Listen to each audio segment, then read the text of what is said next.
If you're ever lost in the wilderness, fire may actually be your best friend. In dire situations, fire can keep you warm, dry your clothes, and help you cook food and purify water. They can also serve as emergency signals, keep away predators and pests, sterilize equipment, and set the stage for an awesome night of singing and s'mores.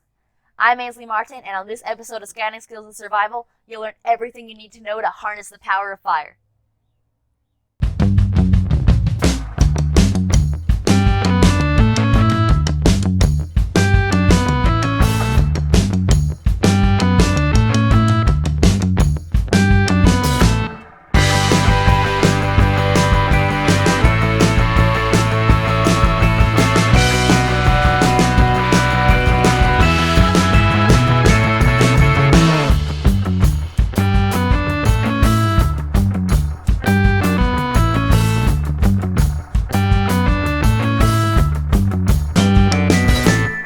Everyone has seen a fire, but not everyone knows what it is.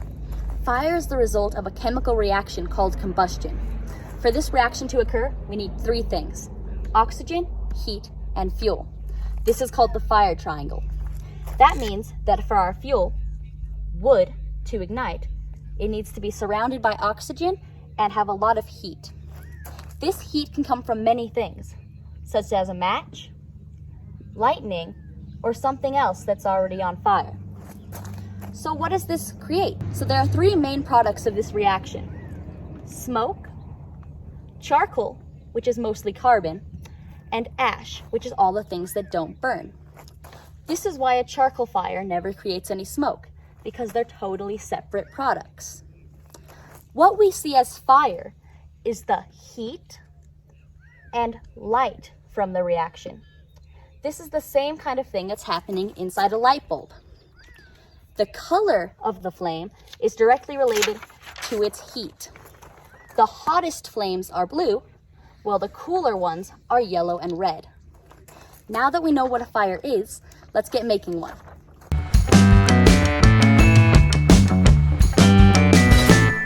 A good fire is made of three main components: tinder, kindling, and fuel wood. Tinder is the smallest of the three and is very quick to light and quick to burn. It should be dry and preferably fluffy. Good options for tinder include dry grass, shredded bark, pine needles, milkweed fluff, dryer lint, and even Fritos. Just remember not to use leaves as your tinder, as these don't burn and just make a lot of smoke. You're going to want just a handful to a hatful of tinder. This will just be for starting off your fire, so don't use too much. Next up is the kindling. This is going to be small branches or splinters that are only about as wide as a pen. They will be used to help ignite the fuel wood.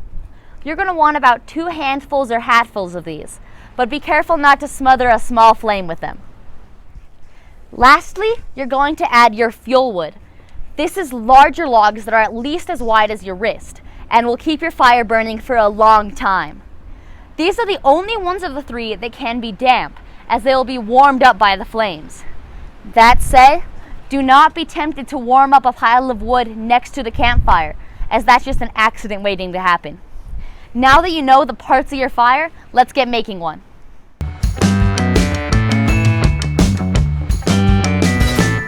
The first type of fire we'll be building is the teepee configuration. This is a great design because it's quick and easy to build, gives off a lot of heat, and is really cool to watch. The only downside of this configuration is that it cannot be used in fireplaces, as it will eventually topple over and the burning logs could roll into the room. To begin, put in your center spoke.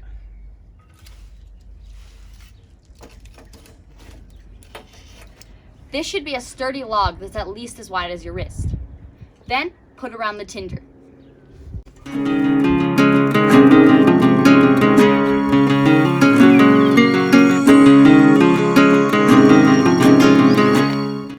Lastly, put the kindling around the center stake in the shape of a teepee.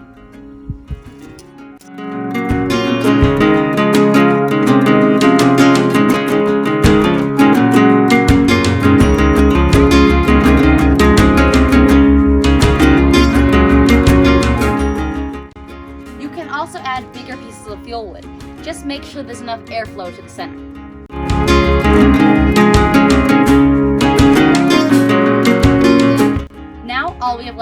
lighted.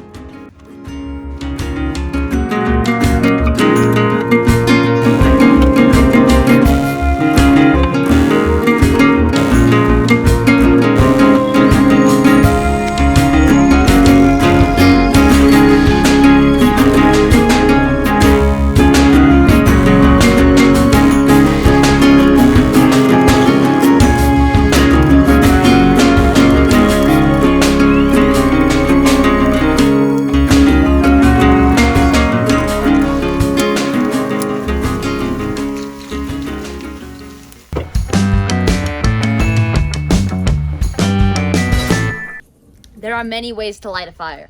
The one you use will depend on the materials you have with you. The quickest method is to use a gas lighter, but there are many others. One of the best ways is to use flint and steel.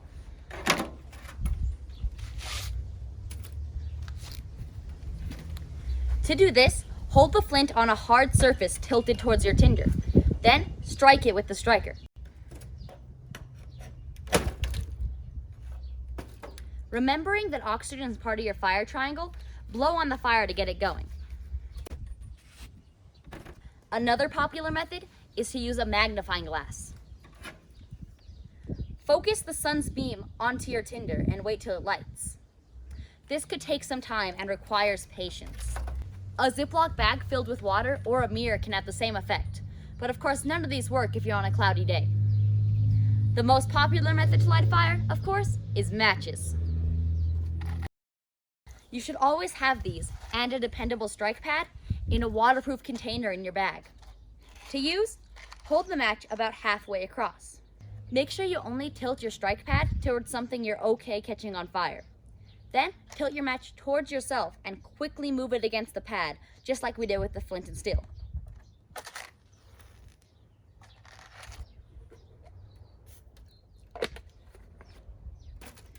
Now that we know how to light a fire, let's go on to our second configuration. The other type of fire we're going to build is a log cabin fire. This is a good configuration because it creates a flat bed of coals for cooking on. It is also better suited for indoor use because it can be built on a fire grate and doesn't topple as easily as a teepee fire. To start, we're going to lay 2 pieces of fuel wood right next to each other. Then we're going to continue stacking 2 and 2.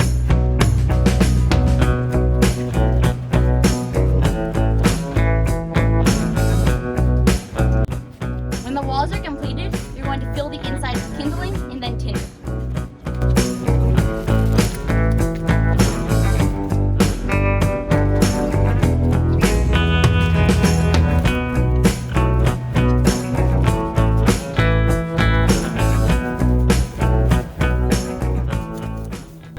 Be careful not to pat down your tinder, as we need oxygen to flow through the fire. When your inside is done, cover the top with fuel wood.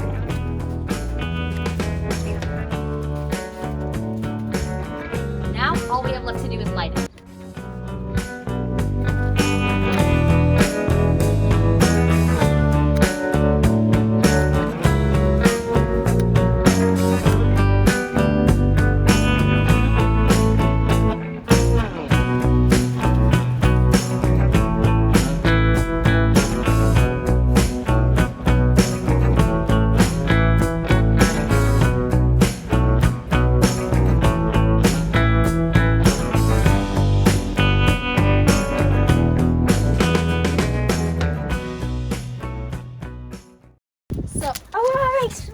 What are you doing, Timmy?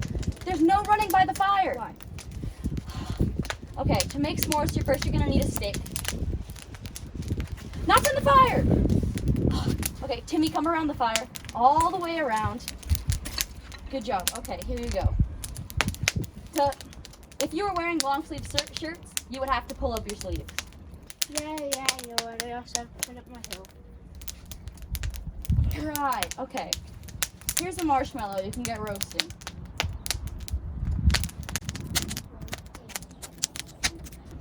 Wait, Timmy, don't stand over the fire. Go down on one knee, that way you're more stable and can get up if you need to. Yeah, so this is going to be the best s'more ever. You're killing it. The wood! Timmy, no! You know, Timmy, can you go get the graham crackers and chocolate while I finish explaining the safety? Blow that out. In addition to using your fire safety, you also have to build it safely. Make sure you build it in an area with no overhanging branches, when there's not a ton of wind, and an area that doesn't have a ton of vegetation that could catch fire. Keep your stack of wood upwind, and always have a bucket of water nearby. That way you can put out the fire if you need to. Lastly, you never put anything that isn't wood into the fire.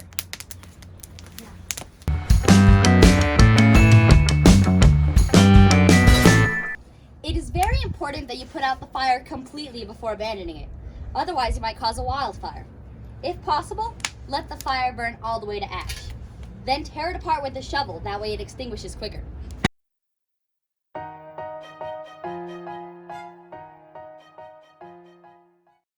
Next, we're going to create soup. Smother all the embers with water until they're all extinguished and the hissing stops.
If you don't have water with you, you can do the same thing by covering the fire with sand.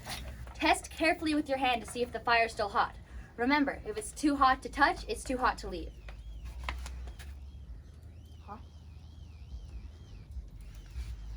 Lastly, check the area around you for hot embers.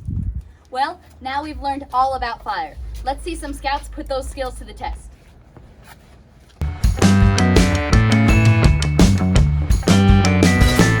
Welcome to the fire burning competition. The rules are simple. Build your fire in any configuration until it is large enough to snap the rope. The first contestant to do this wins.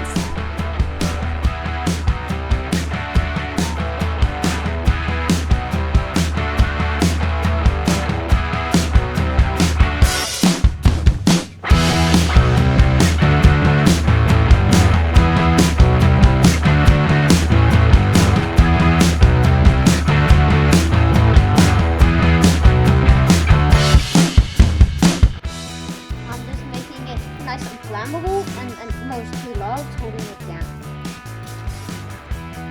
Now I can get to pour it into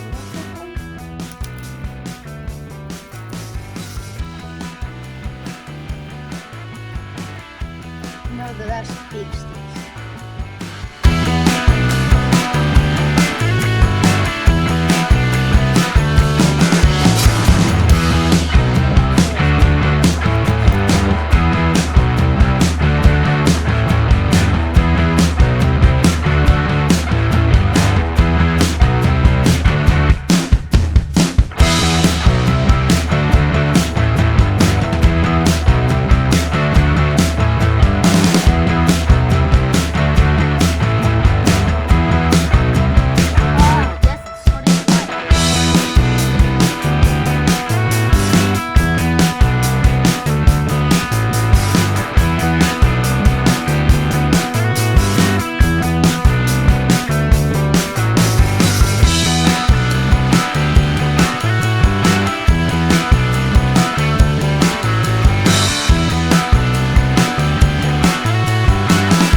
The least severe type of burn is a first-degree burn or superficial burn.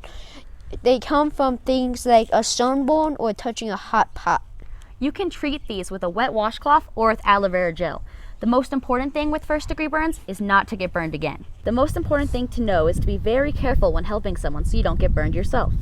If someone is burned, help the person get away from the heat source. If clothes catches on fire, use stop, drop, and roll.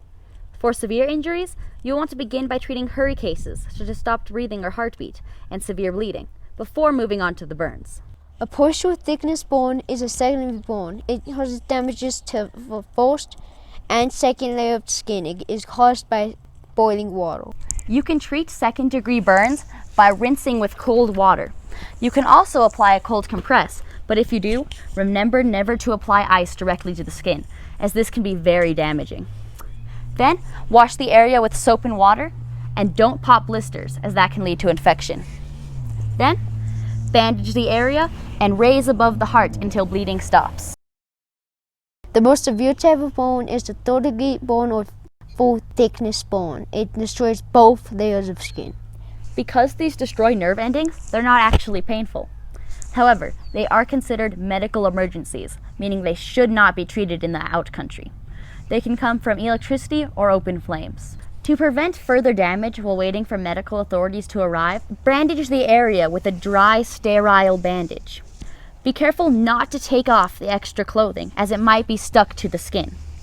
Also, do not apply ointments, as this can cause further damage and are very difficult to get out. Call 911 and keep the person company until authorities arrive. You probably remember that the first step of burn treatment is to remove the person from the heat source. But how do we do that?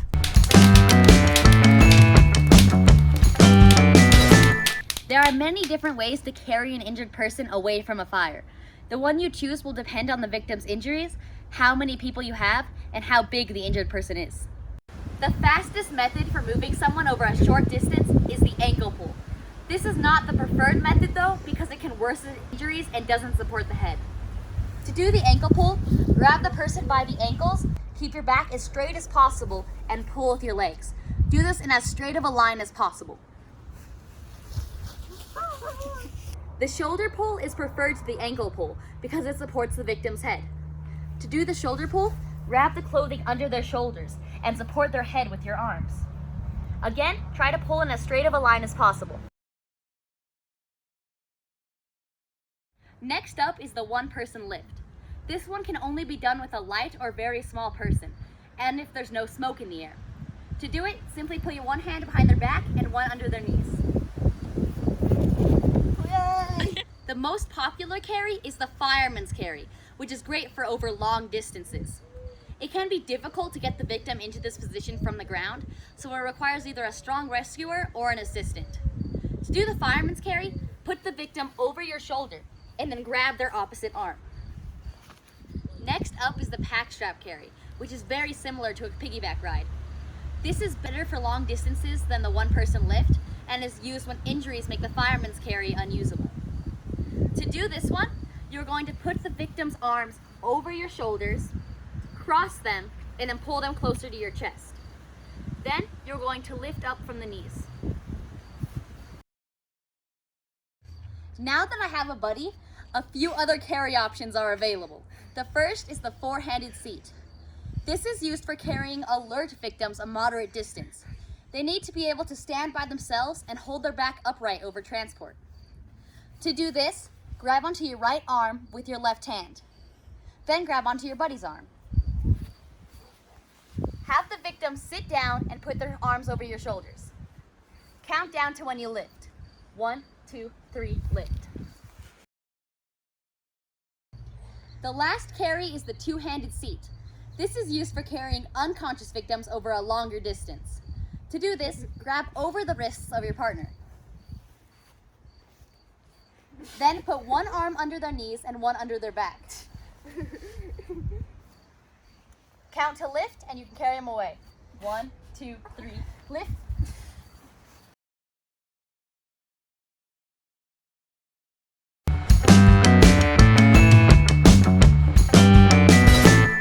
I hope you enjoyed learning all about fires. You now know how to build and light teepee and cabin fires, how to stay safe around them, how to treat burns, and how to carry people to safety. I encourage you to get out there and, with parental supervision, try your hand at your very own fire. This is a very fun activity and an important survival skill. That said, get out there, have fun, and I'll see you next time. Bye!